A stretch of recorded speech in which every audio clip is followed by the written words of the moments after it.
Dumating na yung pinakihintay kong item, guys. So, ito na. Na-unbox na natin, no? Motorcycle Accessories Monster Products NUI High Quality Series Racing Rear Set. So, tara. Kapit natin ito sa Supra GTR 150. So, ito siya, guys. NUI Racing Project. Rear Set 4 Supra GTR 150. Double wrap.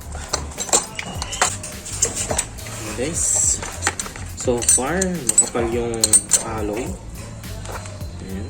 Tingin ko hindi basta-basta mapupulol ito. No? So tara, tuloy natin sa GTR.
Makatabasan ko na lang to kasi mapapansin nyo. Ayan, naka-ano siya. Nakalabas siya, no? Kasi kabukaka siya. And kung mapapansin nyo itong bolt na to, konti na lang. Konti na lang yung kinakapitan niya. Diba? Konti na lang. Kaya mangyayari niyan, baka lagyan ko na lang ng mas manipis na spacer para kahit pa paano mas pasok to. Pero yun nga, bahala ko tabasan na lang to para ano, ito paano mas maging clean look. Pero yun, hindi ko siya na spacer dun sa loob. Pero pag di ko kasi nalagyan ng spacer, mangyayari baka tumama na tong rear set sa swing arm. Yung konti na lang. So yun, sabi na naman tayo, guys.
Shining regardless if you do believe. Hey, celebrate in the morning when I see your face. Need you more when you go, I need you more every day. Keep a foot on the brake in case I lose all control. Yeah, so baby don't lose control. I'm focused on you, baby. Lately you've been in my aim. I've been reaching out for you and still that's so far away. Looking through the smoke in the mirror. Spacer dito.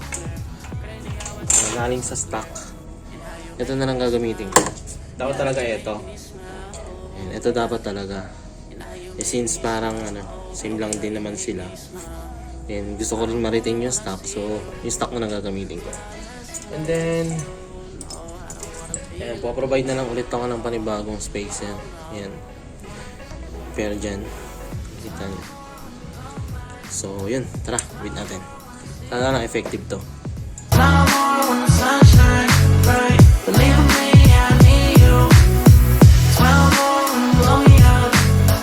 Smile more when I see your face. Smile more when I feel love. Smile less when I need to let go. Let go. So, since medyo dumidilim na guys, dito na lang kayo kapag nakabit ko na itong mga to. Okay? Okay. 3 days later. So ito na nga pala guys, no, nakabit ko na yung rear set. NUI Monster rear set. Simple lang siya, pero may dating kung tutusin, di ba? So explain ko muna sa inyo yung mga ginawa ko. Left side muna tayo, no? Nasabi ko naman sa video na etong part na to, nakaangat siya. To. Kaya ang ginawa ko, papansin nyo, tinabasan ko na lang. Pangin nga na magkakadabas ko, but still, plano ko rin na mag battery lift na kung saan lilitaw yun dito sa likod neto. Sa tabasan na lang yan. Kaya okay lang. Okay lang kahit medyo pangit, no? Wala na ako masyado minodify dito, pero eto lang yung concern ko. Etong part na to, etong nut na to. Kasi konti na lang yung kinakapitan niya dito. Problema kasi kapag hindi ko gumamit ng spacer, mangyayari, didikit tong rear set na to sa swing arm. Ayun, no, konti na nga lang tutusin eh. Kung walang spacer to, mangyayari dyan, didikit na tong rear set sa swing arm. In order lang na hindi siya malatanggal, baka ang gawin ko, lagyan ko na lang siya ng thread lock. Then ito naman. Actually, ang gear shift pattern kasi ng stock is 1 down, 5 up. Ito, nagbaliktad na siya. Kumbaga, 1 up, 5 down. Kung magda-downshift ka, pataas. Kung mag-upshift ka, pababa. GP shifting kung tutusin. Kung hindi naman kayo sanay, hanap kayong diskarte kung paano masusolusyonan yung balik ng shifting pattern na itong reset na to. Dito naman sa kabila guys, medyo may konting modifications lang kaming ginawa. Una muna etong brake fluid tank na to. Ang stock kasi nandito. Ito yung kabitan ng stock brake fluid tank. Pero since mga tong Brake Master, actually nandito kasi yan, nandyan siya naka-design. Pero since sumangat siya dito, anong nangyari, etong brake hose umipit kapag dito nakalagay yung brake fluid. Kaya in order lang na hindi siya maging maipit, no, eto ginawa ko, nagkabit ako ng bolt, spacer, and nut para lang makompensate yung position na itong brake fluid tank na to.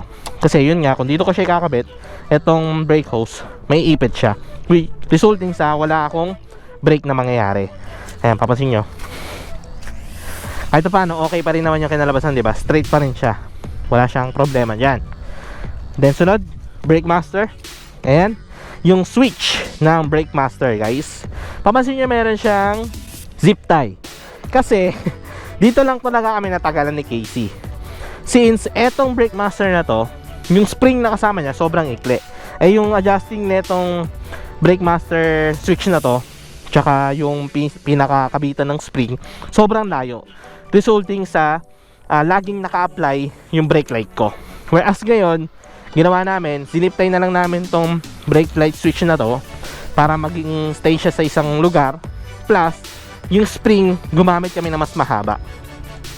Kaya ang mangyayari niyan, doon na lang kami nag-adjust kung paano siya ititimplahin. Kasi adjusting naman to, may adjustan naman tong brake light switch na to.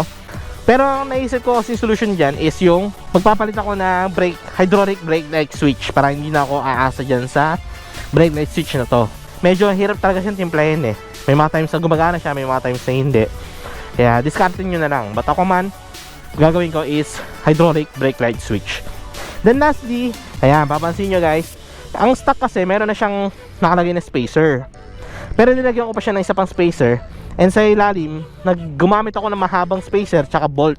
Kasi, ang mangyayari, papasok ulit ng rear set sa swing arm kapag hindi ako gumamit ng mahabang spacer and hindi ako naglagay ng spacer dito. Para hindi siya dumikit, gumamit na lang ako ng spacer. Hindi kasama yung spacer na ginamit ko sa package. Kaya ang mangyayari yan, hahanap kayo ng size. Hindi ko kasi alam kung anong size niya, pero ang importante na kasi magpantay tong taas tsaka sa baba.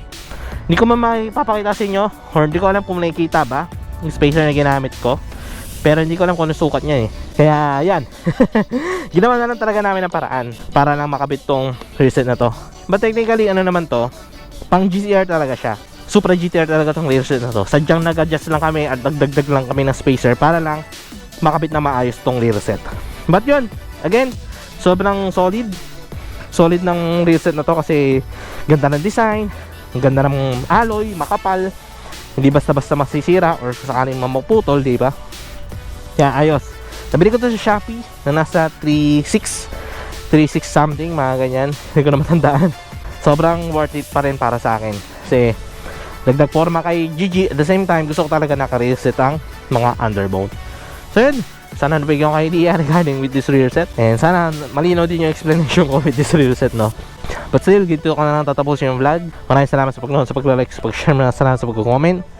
Pinali na lang ang susunod na vlog. So yun. Yung all drill. Ride safe. Peace out.